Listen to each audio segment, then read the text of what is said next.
12 জেলায় তাপমাত্রার পারদ ছাড়ালো 40 ডিগ্রি, আরও 2 দিন থাকবে তীব্রতা। শহরে বনায়নের পরিকল্পনা নেওয়া হচ্ছে, জানালেন পরিবেশ মন্ত্রী। মালয়েশিয়ায় বন্ধের পথে বাংলাদেশ শ্রমবাজার, আর অসাধু চক্রকে দুষছেন অভিবাসন বিশেষজ্ঞরা। নতুন চুক্তি নিয়ে কাজ করছে সরকার। উপজেলা নির্বাচনের প্রার্থী মন্ত্রী এমপির অন্তত 30 স্বজন। কেন্দ্রের কঠোর বার্তা, প্রত্যাহারের ঘোষণা পলকে শালক সিংড়া লুৎফুলের। দেশে পাল্লা দিয়ে বাড়ছে হৃদরোগ ইনস্টিটিউটে দিনে গড়ে সেবা নেন 300 রোগী। সচেতন হবার পরামর্শ। এবং রাজধানীর রূপনগরে এবার লালসার শিকার 4 বছরের শিশু। ধর্ষকের বাড়ি ঘেরাও, ভাঙচুর অভিযুক্ত আটক। দেখছেন শিরোনাম সংবাদ সকালে, সঙ্গে আছে আমি রাবিয়া ইসলাম স্নেহা। এবার বিস্তারিত। বৈশাখের খরতাপে পুড়ছে দেশ। তাপমাত্রা ওঠানামা করছে 38 থেকে 42 ডিগ্রির মধ্যে। দেশের অন্তত 12 জেলায় তাপমাত্রা 40 ডিগ্রির উপরে।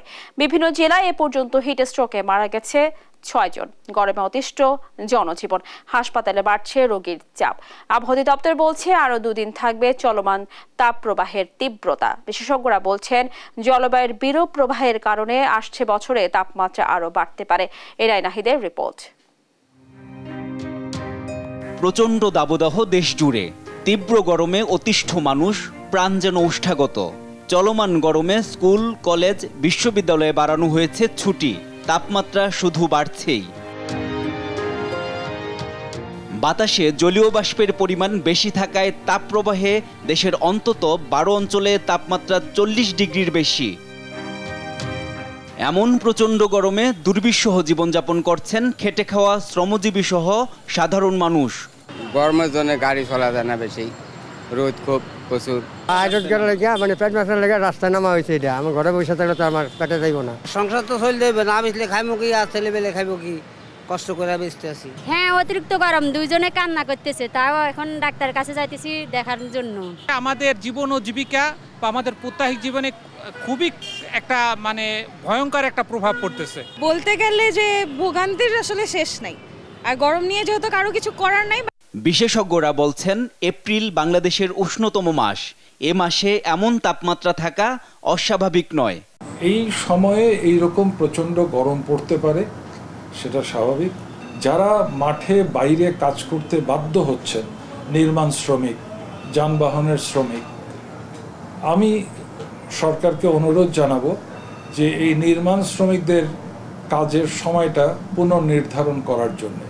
সন্ধ্যার পরে তো তারা কাজ করতে পারে। আগামী বছরগুলোই গরমের তীব্রতা আরও কয়েক ডিগ্রি বাড়বে বলেও জানান এ বিশেষজ্ঞ। এটা দিনে দিনে বাড়তে থাকবে, আর 40-50 বছরে 3 ডিগ্রি 4 ডিগ্রি বাড়বে। এটা প্রশমনে বাংলাদেশের কোনো করণীয় নেই।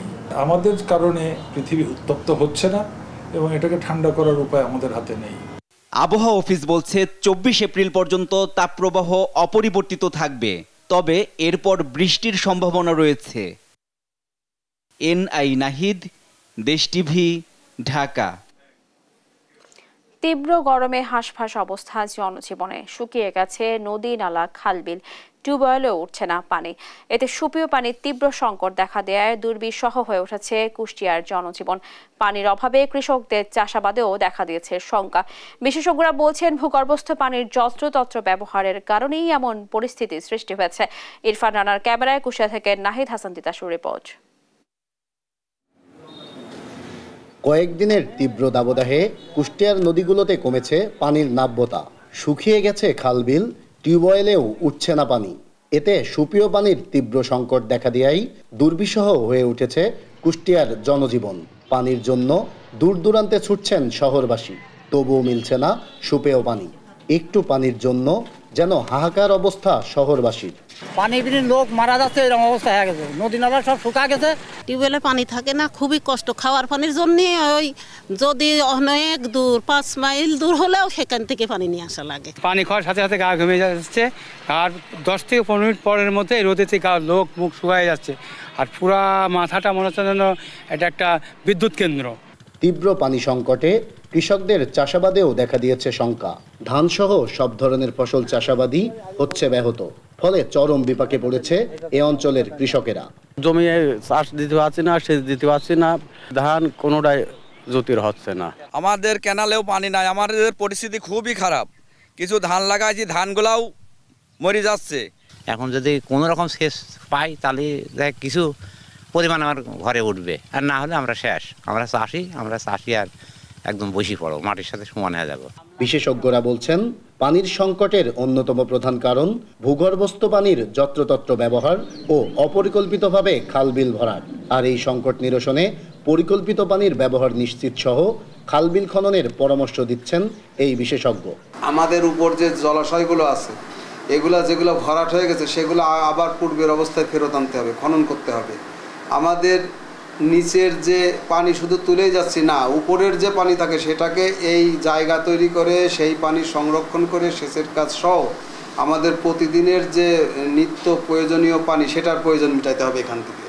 দ্রুত এই পানির সংকট নিরসন না হলে একদিকে যেমন ফসল উৎপাদনে দেখা দেবে, অন্যদিকে চরম হুমকির মুখে পড়বে জীববৈচিত্র্য। নাহিদ হাসান তিতাস, দেশ টিভি, কুষ্টিয়া।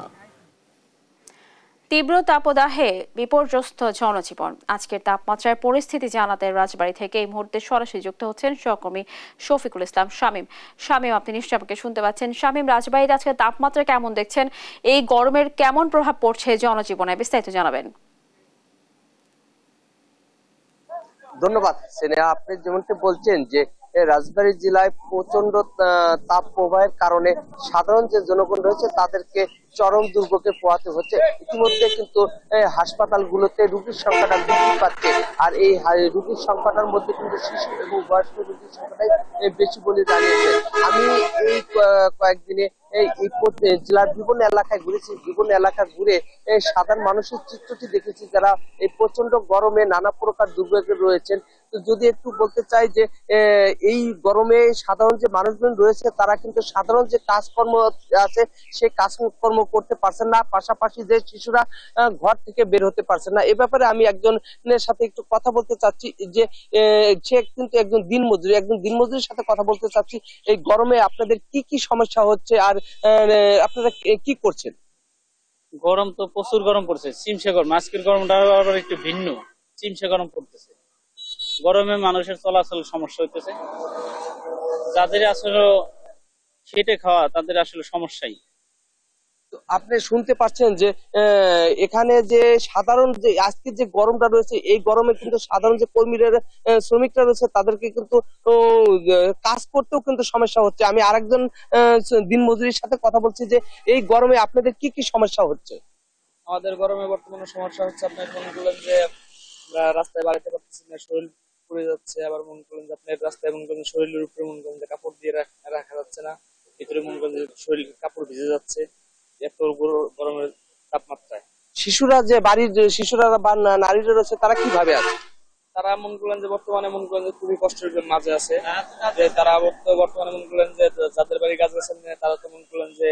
তো আপনি কথা শুনতে পাচ্ছেন যে যে সকল ব্যক্তিদের সাথে কথা বলেছি তারা কিন্তু জানিয়েছেন যে গরম, এই গরমে কিন্তু তারা গায়ে কাপড় রাখতে পারতেছে না। তারা যে প্রতিনিয়ত কাজকর্ম করে সেই কাজকর্মও কিন্তু তারা স্বাভাবিক করতে পারছে না। তো শিশুরা, তাদের বাড়ির শিশুরা যে রয়েছে শিশুরা কিন্তু বাইরে যেতে পারছে না। সব মিলে বলা যায় যে রাজবাড়ী জেলায় প্রচন্ড তাপমাত্রার কারণে কিন্তু সাধারণ মানুষের জনজীবনটা একেবারে বিপর্যয়ে পড়ে গেছে। তো এই মুহূর্তে কিন্তু রাজবাড়ী জেলার 39 ডিগ্রি সেলসিয়াস কিন্তু তাপমাত্রা রয়েছে। তো এই ছিল রাজবাড়ী জেলার তাপমাত্রা সর্বশেষ সংবাদ। আমি এখন চলে যাচ্ছি স্টুডিওতে। স্নেহা। শামীম, আপনাকে ধন্যবাদ। দর্শক, আমরা শুনছিলাম রাজবাড়ী থেকে আজকের তাপমাত্রার খবরাখবর। এদিকে তীব্র দাবদাহ থেকে বাঁচতে বৃক্ষরোপণের জন্য কঠোর আইন প্রয়োগ সময়ের দাবি বলছে সাধারণ মানুষ। এমন দাবির প্রেক্ষিতে পরিবেশ, বন ও জলবায়ু মন্ত্রী সাবের হোসেন চৌধুরী জানান শহরাঞ্চলে বনায়নের পরিকল্পনা নেওয়া হচ্ছে। বিস্তারিত জান্নাতুল মোহনার প্রতিবেদনে। ছবিতে দেখানো জায়গাটি এক সময়ের আনোয়ারা উদ্যান। গাছপালা কেটে যেখানে এখন রাখা হয়েছে মেট্রো রেল প্রকল্পের সরঞ্জামাদি। ঢাকায় এরকম বহু জায়গায় গাছ কেটে বহুতল ভবন নির্মাণ হচ্ছে। ভবনের আড়ালে গাছের ছায়া তো দূরের কথা, মাটির চিহ্ন পাওয়াও মুশকিল। প্রচন্ড গরমে অতিষ্ঠ ঢাকাবাসী। তাপমাত্রা কমার বদলে প্রতিদিন বাড়ছে গরমের তীব্রতা। আবহাওয়াবিদরা জানান পুরো এপ্রিল জুড়ে থাকবে এ দাবদাহ। এপ্রিল মাসের যে কয়েকদিন বাকি আছে সারা দেশেই মোটামুটি অঞ্চলভেদে প্লাস মাইনাস হতে পারে। আমাদের যে তাপ প্রবাহটা চলছে শুধু মৃদু থেকে মাঝারি না, তীব্র কিংবা অতি তীব্র তাপপ্রবাহ সারা দেশে বয়ে যেতে পারে। কেবল নগরায়ন নয়, সেই সঙ্গে বৃক্ষরোপণের জন্য সরকারের আইন প্রয়োগ করা প্রয়োজন বলে মনে করেন সাধারণ মানুষ। মারাত্মক সাংঘাতিক গরম, সূর্যতাপের রাস্তার তাপের সাথে মিলে এমন মানে হাঁটা চালানো কষ্ট যাচ্ছে। 2 দিন আছে আমি ঢাকা শহরে আসলাম, কিন্তু আপনার বৃক্ষ নাই, আমি সেটা অনুভব করতে পারতেছি। এখন গাছ লাগানোর জন্য কিন্তু বাসার পাশে বা বাসার সামনের দিকে কোনো জায়গা রাখি না। আমেরিকা বা ইউরোপ কান্ট্রির মতো হতো আপনার বাড়িতে গাছ নাই কেন আপনাকে এত টাকা জরিমানা। অবশ্যই আইন করা উচিত এবং আইনের প্রয়োগ থাকা উচিত। অন্যদিকে তীব্র দাবদাহ থেকে রক্ষা পেতে শহরাঞ্চলে বনায়নের পরিকল্পনা নেওয়া হচ্ছে বলে জানান পরিবেশ, বন ও জলবায়ু মন্ত্রী সাবের হোসেন চৌধুরী। বনায়নটা নগর অঞ্চলে বা শহরে যদি ভালোভাবে করতে পারি পরিকল্পনা অনুযায়ী, তাহলে তাপমাত্রা 3 থেকে 4 ডিগ্রি সেলসিয়াস কমতে পারে। তাপমাত্রা নিয়ন্ত্রণে রাখতে বর্ষাকালে বৃক্ষরোপণের উপর গুরুত্ব দেন সংশ্লিষ্টরা। জান্নাতুল মোহনা, দেশ টিভি, ঢাকা। এবার অন্য প্রসঙ্গ। 31 মে থেকে নতুন করে বিদেশি কর্মী নিয়োগের আবেদন নেবে না মালয়েশিয়া। এতে বন্ধ হচ্ছে দেশটিতে বাংলাদেশি শ্রমিক নিয়োগ। এই পরিস্থিতির জন্য অসাধু চক্রকে আর সরকারের তদারকির অভাবকেই দুষছেন বিশেষজ্ঞরা। অবশ্য বাইরা মহাসচিব বলছেন, গুটি কয়েক এজেন্সির মাধ্যমে শ্রমিক পাঠানোর চুক্তির কারণে এমন পরিস্থিতি সৃষ্টি হয়েছে। প্রবাসী কল্যাণ প্রতিমন্ত্রী স্বীকার করছেন, দুষ্ট চক্রের কারণে এমনটা হতে পারে। জানালেন, নতুন চুক্তি নিয়ে কাজ করছে সরকার। আজিজুর রহমান কিরণের রিপোর্ট। আগামী 31 মার্চের পর নতুন করে আর কর্মীর চাহিদাপত্র ইস্যু করবে না, এমন ঘোষণা দিয়েছে মালয়েশিয়া সরকার। ফলে এর আগে ইস্যু করা চাহিদাপত্রে আগামী 31 মে পর্যন্ত দেশটিতে প্রবেশ করা যাবে। এরপর আর বিদেশি কোনো কর্মী সে দেশে প্রবেশ করতে পারবে না। মালয়েশিয়ার এমন সিদ্ধান্তে সংশয়ে পড়েছে নেপাল, মিয়ানমার সহ বাংলাদেশও। মালয়েশিয়ায় বিদেশি শ্রমিকদের 70% বেশি বাংলাদেশি হওয়ায় দেশের জনশক্তি ব্যবসায়ীরা এই সিদ্ধান্ত নিয়ে নতুন করে সংকট দেখছেন। 2 বছর চলে, 1.5 বছর চলে, আবার 5-7 বছর বন্ধ থাকে, 8 বছর বন্ধ থাকে। আমরা যেটা বলতে চাচ্ছি যে that should B a permanent solution. অভিবাসন বিশেষজ্ঞদের অভিযোগ, একটি শক্তিশালী চক্র সরকারের সঙ্গে হাত মিলিয়ে বেশি টাকার লোভে মালয়েশিয়ার শ্রমবাজার নিয়ে দীর্ঘদিন ধরে স্বেচ্ছাচারিতা চালিয়ে আসছে, যার ফলশ্রুতিতে দেশটির সরকার এই সিদ্ধান্ত নিতে বাধ্য হয়েছে। দুষ্ট চক্র যখনই বাজার কোনো জায়গায় তৈরি হচ্ছে, একটা ক্ষুদ্র স্বার্থান্বেষী চক্র তাদের এখানে অবস্থান এখানে মানে দৃঢ় করছে, এবং এখানে রাষ্ট্রের যে উদ্যোগ সেটা কিন্তু এখনো পর্যন্ত কিন্তু আমরা দেখি না যে সেগুলি ভাঙতে পেরেছে। যে গুটিগত রিক্রুটিং এজেন্সি মালয়েশিয়ার শ্রমবাজারটাকে নিয়ন্ত্রণ করছে, এদেরকে নির্বাচন করছে কারা বা তাদেরকে কাজ করার অধিকারটা কারা দিচ্ছে? প্রবাসী বাংলাদেশিদের মধ্যে কেউ কেউ আছেন যারা খুবই প্রভাবশীল এবং সরকারি জায়গাতেও অথবা রাষ্ট্রীয় পর্যায়ে খুব প্রভাবশালী জায়গায় রয়েছেন, এরকম ব্যক্তিরা জড়িত আছেন। Bangladesh association of international recruiting agency বাইরার মহাসচিব শামীম আহমেদ চৌধুরী বলছেন, এই দায় সরকারকেই নিতে হবে। পাশাপাশি শ্রমিক নেওয়ার ক্ষেত্রে মালয়েশিয়া সরকারের একটি চক্রকেও দায়ী করেন তিনি। এটা মালয়েশিয়ান সরকারের সিস্টেম হয়ে থাকে এবং বাকি 14টা দেশ এইভাবেই কর্মী পাঠায়। Obviously we are not different, it should be applicable for us.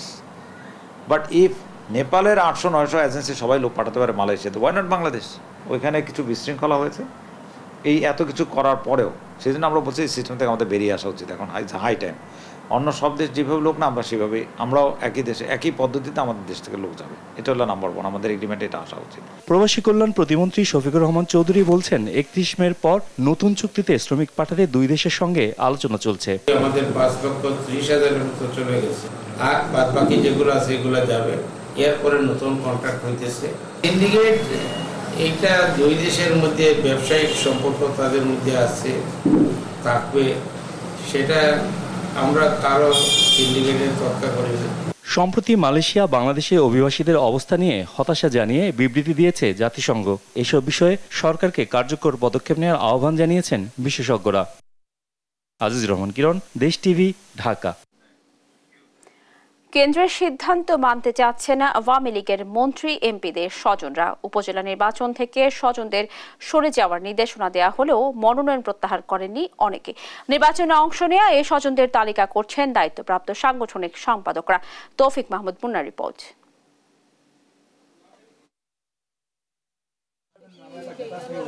অন্যান্য বার উপজেলা নির্বাচন দলীয় প্রতীকে হলেও এবার প্রতীক দিচ্ছে না ক্ষমতাসীন আওয়ামী লীগ। প্রতীকবিহীন স্থানের পর্যায়ে নির্বাচনে প্রভাব বিস্তার করে চলেছেন মন্ত্রী এমপিরা। আওয়ামী লীগের প্রেসিডিয়াম সদস্য থেকে এই কাতারে আছেন জেলা পর্যায়ের নেতারাও। প্রথম ধাপের 150 উপজেলায় সবগুলোর প্রায় একই চিত্র। দলীয় প্রধানের নির্দেশনা মানতে যেন অনীহা অনেক মন্ত্রী এমপির আত্মীয়-স্বজনদের। তথ্য বলছে দেশে অন্তত 30 উপজেলায় এমপি মন্ত্রীদের স্বজনরা উপজেলা নির্বাচনে অংশ নিচ্ছেন, যার মধ্যে সন্তান, আপন ভাই, চাচাতো ভাই, ফুফাতো ভাই, চাচা, শ্যালক সহ নানা ধরনের আত্মীয়-স্বজনরা রয়েছেন। মনোনয়ন জমার সময় প্রার্থী অপহরণের ঘটনায় তোলপাড় হয় নাটোরের সিংড়া উপজেলায়। নাটোরের ঘটনার পর তথ্য যোগাযোগ প্রতিমন্ত্রী জুনায়েদ আহমেদ পলকের শালক লুৎফর কবির রুবেল মনোনয়ন প্রত্যাহারের ঘোষণা দিয়েছেন। তবে অন্য সব এলাকায় মন্ত্রী এমপিদের স্বজনরা এখনো বহাল তবিয়তে চালাচ্ছেন নির্বাচনী প্রচারণাও, অথচ প্রত্যাহারের জন্য হাতে সময় আছে মাত্র একদিন। 3 তারিখে পদত্যাগ করার পর আমি 8 তারিখে 8ই এপ্রিল উপজেলা পরিষদ নির্বাচনের মনোনয়নপত্র আমি সাবমিট করি। তো তারপরে যে উদ্ভূত পরিস্থিতি তৈরি হয়েছে, যেটার সাথে আমি কোনোভাবেই সম্পৃক্ত নেই, এটা একটা ষড়যন্ত্র। দলকে সংগঠিত করার জন্য দলীয় সিদ্ধান্ত যেটা দেবেন জননেত্রী শেখ হাসিনা এবং আমাদের সাধারণ সম্পাদক মহোদয়, সেটা আমরা অক্ষরে অক্ষরে পালন করার চেষ্টা করব। দলীয় প্রধানের নির্দেশনা পেয়ে দায়িত্বপ্রাপ্ত সাংগঠনিক সম্পাদকরা কাজ শুরু করেছেন। আমরা যারা খোঁজ নেব কার কার আত্মীয়। এখন ধরেন একটা লোক পলিটিক্যাল, সে আমার আত্মীয় হইতে পারে, সে ছাত্রলীগ করছে, যুবলীগ করছে, আওয়ামী লীগ করতেছে, সে যদি নির্বাচন করে সেই ব্যাপারে তো আমাদের কোনো ছে নাই। এখন আমার ছেলে জীবনে রাজনীতি করে নেই, আমি আমার ছেলেকে এলাকায় নির্বাচিত করে নির্বাচনের জন্য প্রতিদ্বন্দ্বিতা করবো, তাহলে যে ছেলেটা ছাত্রলীগ করছে, যুবলীগ করছে, আওয়ামী লীগ করছে, সে যাবে কোথায়? আমি এমপি, মাননীয় প্রধানমন্ত্রী আমাকে মনোনয়ন দিয়েছে বলেই তো আমি এমপি হয়েছি। তা আমি এমপি হয়েছি, অন্যান্য নেতাকর্মীরা আছে না, তাদেরও তো মূল্যায়নের দরকার। তবে প্রার্থিতা প্রত্যাহারের দিন শেষ হওয়ার পর আসতে পারে শাস্তির ঘোষণা। যে একটা দল, আমি এমপি, আমি মন্ত্রী, আবার আমার ভাই, আবার আমার আরেক ভাই, ছেলে, শ্যালক, এরাও পদ নিয়ে যাবে সব। তো তাহলে তৃণমূলের কর্মীরা কি, তাদের কি পদে যাওয়ার কোনো অধিকার নেই? তৌফিক মাহমুদ মুন্না, দেশ টিভি, ঢাকা। রাজধানীর মিরপুরে এবার পাশবিকতার শিকার 4 বছরের এক শিশু। রূপনগরের একটি বাসার গ্যারেজে চলে এই নির্মমতা। এ ঘটনায় ক্ষুব্ধ এলাকাবাসী ওই বাড়িতে ভাঙচুর চালায়। পরে পুলিশ এসে অভিযুক্ত ধর্ষককে আটক করে। বিস্তারিত রিশাদ অর্ণবের রিপোর্টে। 4 বছরের শিশু সুমাইয়া আক্তারকে এসির বাতাসের প্রলোভন দেখিয়ে গাড়িতে প্রবেশ করে ধর্ষণ চেষ্টা করে আয়মান আফসিদ। পরে অন্য শিশুরা মেয়ের মাকে ডেকে আনার পর গাড়ির ভেতর থেকে মেয়েটিকে উদ্ধার করেন এলাকাবাসী। এ সময় গাড়ি ভাঙচুর করেন বিক্ষুব্ধ এলাকাবাসী। মিরপুরের রূপনগরের 20 নম্বর সড়কের 69 নম্বর বাসার গ্যারেজে ঘটে এ ঘটনা। বললে পরে বাবু ডিজা আমার কইছে যে তোমার সুমাইয়ারে দৌড়ে নিছে গাড়ির ভিতরে নিয়ে বইরালছে। বললে ওর বাদে আমি তো ফাঁক বয়সি বাদে দৌড়ে আইসি, আই দি রাস্তা মানে কোনো গাড়ি নাই, বাদে কই এনে লইয়া যাইছে, বাদে যেটি লইয়া যাইছে এনে যা দি মাইকুর ভিতরে, মাইকুর মানে যে কিলাইতেছি দরজা খুলে না, মাইকুর খুলে না দেখে বাদে আমি রাস্তার দারোয়ানে ডাক দিছি, দারোয়ানে যা খুলছে, খুললে ওর বাদে আমি আর কইতে পারি না, আমি অজ্ঞান হয়ে হয়ে রয়েছি চিল্লান মারে। ঘটনা জানাজানি হলে বাসা ঘিরে রাখেন জনতা। পরে পরিস্থিতি নিয়ন্ত্রণে আনে পুলিশ। দুইটা ডাকছে, ওই দুইটা যায় নাই, পরে ছোট মেয়েটার আসো এসির বাতাস খিলাইনের কথা নিয়ে গেছে। পরে আর দুটা মেয়ে আসলো, ওই দুটা মেয়ে ওই মেয়ের মায়েরা যা করছে, তোমার মেয়ের গাড়ির মধ্যে যায় তুলছে, ঘুরবাই রাখছে, মেয়ের দুটার মাথা দইরা রাখছে, দইরা রাখে যেমনি চিকেন বাদে দারোয়ান রে লইয়া ওয়া কইরা খুলছে, খুলে দেখে মানে মাইয়ার অবস্থা খারাপ। পরে বাসা থেকে অভিযুক্তকে আটক করে রূপনগর থানা পুলিশ। চাচার বাসায় বেড়াতে এসে এ ঘটনা ঘটায় 5ম শ্রেণীর ওই শিশু। পুলিশ জানায় প্রাথমিকভাবে ঘটনা স্বীকার করেছে অভিযুক্ত শিশু। পরীক্ষা নিরীক্ষা চলছে, চিকিৎসাধীন হচ্ছে। আমাদের ফোর্স অফিসার সবাই আছে, তাদের বক্তব্য, ডাক্তারের বক্তব্য নেওয়ার চেষ্টা করতেছে। সে আমাদের কাছে প্রাথমিকভাবে স্বীকার করছে। আমরা নিয়মিত যে মামলা আছে, যেটা আইনগত ব্যবস্থা যা যা করার, যদি ধর্ষণের অভিযোগ, আমরা ধর্ষণ মামলা নেব। এ ঘটনায় পরিবারের পক্ষ থেকে কিশোর আইনে রূপনগর থানায় ধর্ষণ মামলা করা হয়। রিশাদ অর্ণব, দেশ টিভি, ঢাকা। সংবাদ সকালে আরো থাকছে। ভয়াবহ তাপপ্রবাহ, ভারতের বিভিন্ন প্রদেশে সর্বোচ্চ 46 ডিগ্রি তাপমাত্রা রেকর্ড, আরো বাড়ার শঙ্কা আবহাওয়াবিদদের।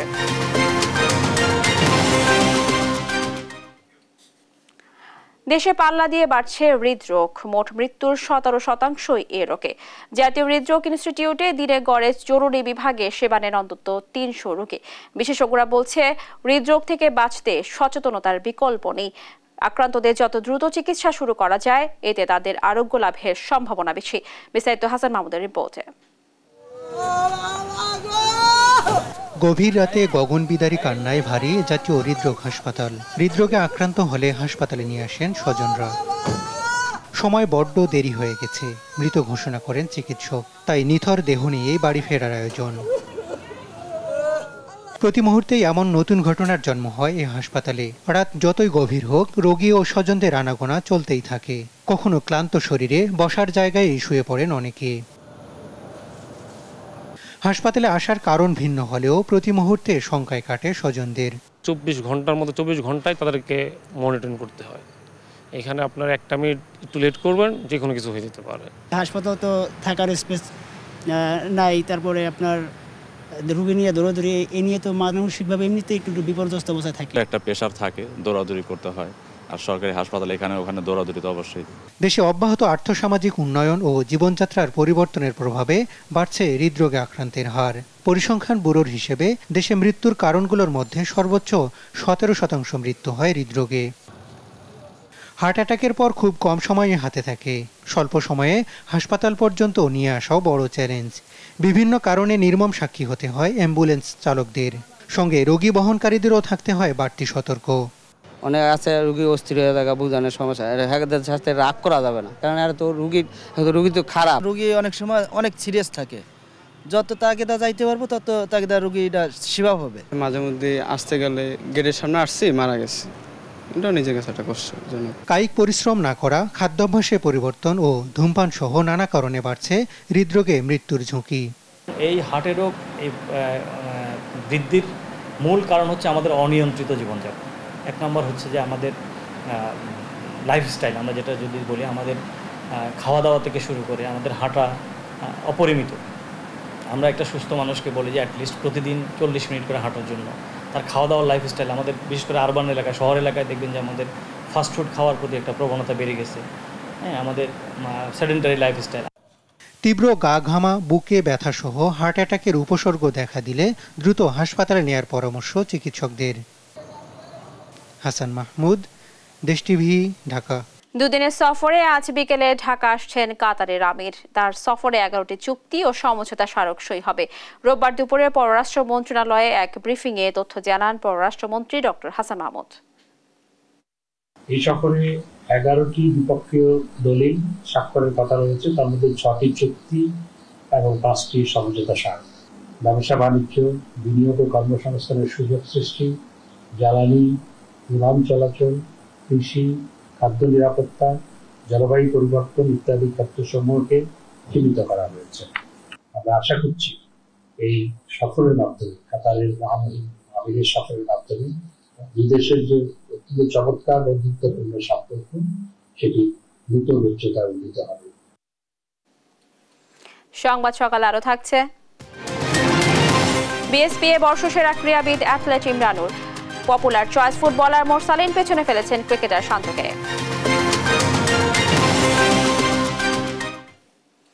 প্রচণ্ড তাপদাহে সারা দেশের সব ধরনের শিক্ষা প্রতিষ্ঠান বন্ধ থাকলেও ময়মনসিংহে চলছে রমরমা কোচিং সেন্টারগুলোর ব্যবসা। অনিচ্ছা সত্ত্বেও শিক্ষার্থীরা শিক্ষক এবং অভিভাবকদের চাপে কোচিংয়ে আসতে বাধ্য হচ্ছেন। নিয়ম বহির্ভূত কাজ করায় কোচিং সেন্টারগুলোর কর্তৃপক্ষের বিরুদ্ধে ব্যবস্থা নেওয়ার কথা জানান শিক্ষা কর্মকর্তারা। গত কয়েকদিনে ময়মনসিংহে সর্বোচ্চ তাপমাত্রা রেকর্ড করা হয়েছে 39 ডিগ্রি সেলসিয়াস। প্রচণ্ড তাপদাহে হাঁসফাঁস অবস্থার মধ্যে বন্ধ রয়েছে স্কুল কলেজ। তবে নগরীর বাউন্ডারি রোড, কলেজ রোড, জিলা স্কুল রোড সহ বেশ কয়েকটি এলাকায় 4 শতাধিক কোচিং সেন্টার চালু রয়েছে। শহীদ সৈয়দ নজরুল ইসলাম কলেজ সহ বেশ কয়েকটি শিক্ষা প্রতিষ্ঠানে শিক্ষার্থীদের গাদাগাদি করে বসিয়ে করানো হচ্ছে ক্লাস। বেশিরভাগ শিক্ষার্থী এমন গরমে কোচিং করতে আগ্রহী নন। ঘরের মানুষ অতিষ্ঠ, বাসায় ঢুকতে পারে না, মানে প্রাইভেট কিছুদিনের জন্য বন্ধ দেওয়া উচিত। অনেক গরম, স্কুল খুললে তো আমাদের পরীক্ষা শুরু হবে। এখন গরম থাকলে কি হবে? যদি আমরা কোচিং এ আসি, পরীক্ষায় তো আমরা ভালো করতে পারবো না, তাই তো আমাদের গার্ডিয়ানরা আমাদের কোচিং এ পাঠাচ্ছে। তবে শিক্ষক এবং অভিভাবকরা বলছেন ক্লাসে ঠিকমতো পড়াশোনা না হওয়ায় প্রচন্ড গরমেও বাধ্য হয়ে শিক্ষার্থীরা কোচিং করছে। অনেক শিক্ষক কোচিং বন্ধের কথাও জানিয়েছেন। স্কুলে তো এরকম পড়াশোনা হয় না, স্কুলে সিলেবাস দিয়ে রাখছে, কিন্তু সিলেবাস তো শেষ করাই না, পরীক্ষা তো ডেট হয়েছে, এখন তো কোচিং ছাড়া তো আমাদের কোনো পথ দেখতেছি না। কোচিং আজকে বন্ধ দিয়ে দিব আর কি, পড়া তো হুট করে জানে না, কালকে তো সিদ্ধান্ত হয়েছে, টিভিতে সিদ্ধান্ত হয়েছে আজকে বন্ধ দিয়ে দেবো। কোচিং খোলার কারণ হচ্ছে বাচ্চারা তো বাসায় খুব বেশি একটা পড়াশোনা করতে চায় না, তারা এখানে আসে আনন্দের সাথে পড়াশোনা করে, এই জন্য আর কি কোচিংটা খোলা রাখা হয়েছে। যারা নির্দেশনা অমান্য করে কোচিং খোলা রেখেছেন তাদের বিরুদ্ধে ব্যবস্থা নেওয়ার কথা জানান শিক্ষা কর্মকর্তা। তাদের বাইরে আনার জন্য যারা কোচিং অব্যাহত রেখেছে, পরীক্ষার মোড়কে যারা বাইরে এনেছে, তারা নীতি বহির্ভূত কাজ করছে। আমি জানা মাত্রই তাদের সঙ্গে আমি যোগাযোগ করার চেষ্টা করব। কোনো মতে এটাকে প্রশ্রয় দেওয়া যাবে না, কারণ সবার আগে আমাদের সন্তানদের স্বাস্থ্য এবং সুরক্ষা আমাদের কাছে। আমরা চাইছি না কোনো মতেই এই তীব্র রৌদ্রের মাঝখানে একে তো বাচ্চারা এসে একাডেমিক নামের মোড়কে কোচিং করুক অথবা বাইরে রৌদ্রে কোনো জায়গায় ঘুরুক। শিক্ষার্থীদের নিরাপত্তার বিষয়টি নজরে নিয়ে সরকারের সিদ্ধান্ত অনুযায়ী বন্ধ রাখা হবে সব ধরনের কোচিং সেন্টার, এমন প্রত্যাশা সংশ্লিষ্টদের। নিউজ ডেস্ক, দেশ টিভি। গরমের তীব্রতা নিত্যপণ্যের বাজারেও সব ধরনের পণ্যেরই দাম আকাশ ছোঁয়া। আজকের বাজার পরিস্থিতি জানবো নোয়াখালী থেকে। এই মুহূর্তে নোয়াখালী থেকে সরাসরি যুক্ত হচ্ছেন সহকর্মী মাওলা সুজন। সুজন, আপনি নিশ্চয়ই আমাকে শুনতে পাচ্ছেন। সুজন, যেমনটি বলছিলাম যে নিত্যপণ্যের বাজার দরও রয়েছে গরমের তীব্রতা, অর্থাৎ একদিকে তো গরমের তীব্রতা রয়েছে, অন্যদিকে নিত্যপণ্যের বাজার দর অনেকটাই ঊর্ধ্বমুখী। এই মুহূর্তে কেমন দেখছেন নোয়াখালীতে নিত্যপণ্যের বাজার দর, বিস্তারিত জানাবেন। স্নেহা, আপনি যেমনটি বলছিলেন নোয়াখালী বাজার পরিস্থিতি নিয়ে, আসলে যে তীব্র তাপদাহের সাথে বাজারও একটা তাপদাহ চলছে, বিশেষ করে দাম নিয়ে। ক্রেতাদের একটি অভিযোগ রয়েছে যে নিত্য পণ্যের দাম দিন দিন ঊর্ধ্বগতির দিকে যাচ্ছে এবং এটি প্রায় নাগালের বাইরে চলে যাচ্ছে। তো আমি এখন দাঁড়িয়ে আছি নোয়াখালী পৌর বাজারে। আজকের বাজার পরিস্থিতি বলতে গেলে যে সবজির বাজার কিছুটা স্বস্তিতে থাকলো, আসলে অন্যান্য পণ্যগুলো বিশেষ করে মুরগি, গরুর মাংস সহ মুদিপণ্য, ফলের বাজার, এগুলো আসলে মানুষের ক্রেতাদের নাগালের বাইরে রয়েছে। তো আমি এখন এই মুহূর্তে কথা বলবো একজন সাধারণ ক্রেতার সাথে, তিনি আমার পাশে রয়েছেন। আপনি আজকের বাজার পরিস্থিতি, আপনি তো ক্রেতা একজন, বাজার করতে এসেছেন, তো বাজার পরিস্থিতি কেমন দেখছেন এবং জিনিসপত্রের দাম কেমন বলে মনে করছেন আপনি? আসলে মুদি পণ্য সহ বিভিন্ন কাঁচা মাছ, তরকারি, মাছ, গোস্ত, মুরগি, এগুলোর একটু মূল্য আমার মনে হচ্ছে একটু ঊর্ধ্বগতি, কিন্তু আলু ছাড়া সবজি মোটামুটি স্বাভাবিক আছে। আর প্রশাসনের কাছে একটা থাকবে, আবেদন থাকবে যেন একটু বাজারটা মনিটরিং করা হয়, যেন দ্রব্যমূল্যগুলো একটু স্বাভাবিক রাখার জন্য আর কি। যদি বাজার মনিটরিং করা, মনে হয় যে বাজার নিয়ন্ত্রণ চলে আসবে। ধন্যবাদ আপনাকে। তিনি যেমনটি বলছিলেন যে কিছু কিছু পণ্য ঊর্ধ্বমুখী থাকলেও তিনি বাজার মনিটরিং এর দাবি জানিয়েছেন প্রশাসনের প্রতি। তিনি বলেছেন বাজার যদি মনিটরিং করা হয় তাহলে দামটা নিয়ন্ত্রণের ভিতরে আসবে। তো আমি যদি আজকের বাজার দামের কথা বলতে চাই, সেটি হচ্ছে যে গরুর মাংসের কেজি বিক্রি হচ্ছে 800 টাকা কেজি ধরে, খাসির মাংস কেজি বিক্রি হচ্ছে 1100 টাকা কেজি ধরে। মুরগির কথা যদি বলতে চাই যে লেয়ার মুরগি বিক্রি হচ্ছে 230 থেকে 240 টাকা কেজি ধরে। হাইব্রিড কক এবং সোনালী কক মুরগি বিক্রি হচ্ছে 330 থেকে 340 টাকা কেজি ধরে। আর মুদি পণ্যের কথা যদি বলতে চাই যে চালের দামে কিছুটা হেরফের হয়েছে, চালের দাম কিছুটা কেজিতে 4-5 টাকা বেড়েছে বলে অভিযোগ করেছেন ক্রেতারা। একই সাথে ফলের বাজার কিছুটা ঊর্ধ্বমুখী রয়েছে, বিশেষ করে আপেল, নাশপাতি, আঙ্গুর, তরমুজ সব বিভিন্ন দাম ঊর্ধ্বমুখী রয়েছে। তো হচ্ছে স্নেহা, আমার থেকে নোয়াখালী থেকে হচ্ছে সর্বশেষ। সুজন, আপনাকে ধন্যবাদ। দর্শক, আমরা শুনছিলাম নোয়াখালী থেকে বাজারের খবরাখবর। অবশেষে 33 দিনের বন্দি দশা থেকে শেষে সংযুক্ত আরব আমিরাতের আল হামরিয়া বন্দরে পৌঁছেছে বাংলাদেশি জাহাজ এমভি আব্দুল্লাহ। রোববার বাংলাদেশ সময় বিকেল 4:30টার দিকে বন্দরের বহির্নোঙরে পৌঁছায় জাহাজটি। জাহাজ চলাচল পর্যবেক্ষণকারী সংস্থা মেরিন ট্রাফিকের ওয়েবসাইট বলছে জাহাজটি আল হামরিয়া বন্দরের বহির্নোঙরে নোঙর করে রাখা হয়েছে। জাহাজের মালিক KSRM গ্রুপের প্রধান নির্বাহী কর্মকর্তা জানান, কয়লা খালাসের জন্য জাহাজটি রোববার রাতেই জেটিতে ফেরানোর কথা। জাহাজটি আল হামরিয়া বন্দরে পৌঁছানোর পর 2 নাবিকের উড়োজাহাজে করে দেশে ফেরার কথা রয়েছে। বাকি 21 নাবিকের সবাই ওই জাহাজে করেই দেশে ফিরবেন। 33 দিনের জিম্মি দশার পর গেল 13 এপ্রিল 23 নাবিক সহ এমভি আব্দুল্লাহ মুক্ত হয়। এর আগে গেল 12 মার্চ মোজাম্বিকের মাপুতো বন্দর থেকে আরব আমিরাতের আল হামরিয়া বন্দরে যাওয়ার পথে সোমালীয় জলদস্যুদের কবলে পড়ে জাহাজটি।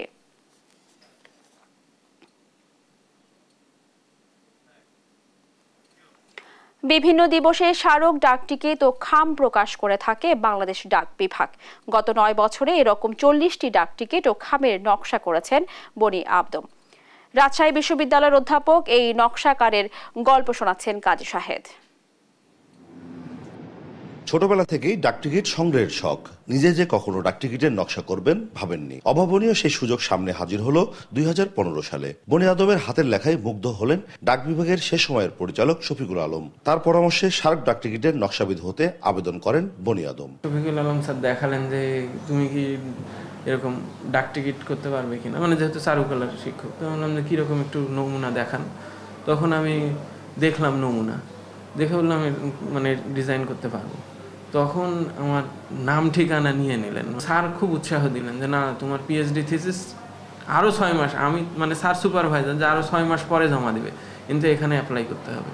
2015 ছিল মরমী কবি রাধারমন দত্তের মৃত্যু শতবার্ষিকী। সেই স্মারক ডাকটিকিটের নকশাবিদ বনি আদম। এরপর দেশের স্বাধীনতা সংগ্রাম থেকে শুরু করে দেশ ও দেশের বাইরের বিভিন্ন বিষয়ে স্মারক ডাকটিকিটের নকশাই বনি আদম রেখেছেন সাফল্যের স্মারক। ডাকটিকিট প্রকাশের 50 বছর পূর্তি, তারপরে জাতীয় সঙ্গীতের 50 বছর পূর্তি, মানে বাংলাদেশের জাতীয় সঙ্গীত, তারপর মুক্তিযুদ্ধের প্রামাণ্য চিত্র এর ডাকটিকিট, মানে প্রায় 100-এর কাছাকাছি ডাকটিকিট একদম। তারপরে জাতীয় সংসদের যে 50 বছর পূর্তি সে ডাকটিকিট, তারপরে স্বাধীনতা দিবসের ডাকটিকিট, বিজয় দিবসের ডাকটিকিট, এরকম অনেক। এবং সর্বশেষ যে ডাকটিকিট সেটা হলো 7ই মার্চের বঙ্গবন্ধু 7ই মার্চের ভাষণের উপরে ডাকটিকিট। যার অনুপ্রেরণায় বনি আদম হয়ে উঠলেন স্মারক ডাকটিকিটের একজন সফল নকশাবিদ। সেই শিক্ষক ও ছাত্রের এমন সাফল্যে গর্বিত। আমার যে ছাত্রের যে সাফল্য, সেই সাফল্য হচ্ছে যে মানে শিক্ষককে ছাড়িয়ে যাওয়া। তো আমি তো মনে করি যে একটা ন্যাশনাল পরিচিতি পেয়েছে বনি আদম, সেখানে আমি খুবই খুশি। প্রতিটি স্মারকে নিজের নাম জড়িয়ে থাকায় মনের আনন্দে কাজটি করেন চারুকলা অনুষদের অধ্যাপক বনি আদম। গত 9 বছরে এমন 40টি স্মারক ডাকটিকিটের নকশা করেছেন তিনি। কাজী শাহেদ, দেশ টিভি, রাজশাহী।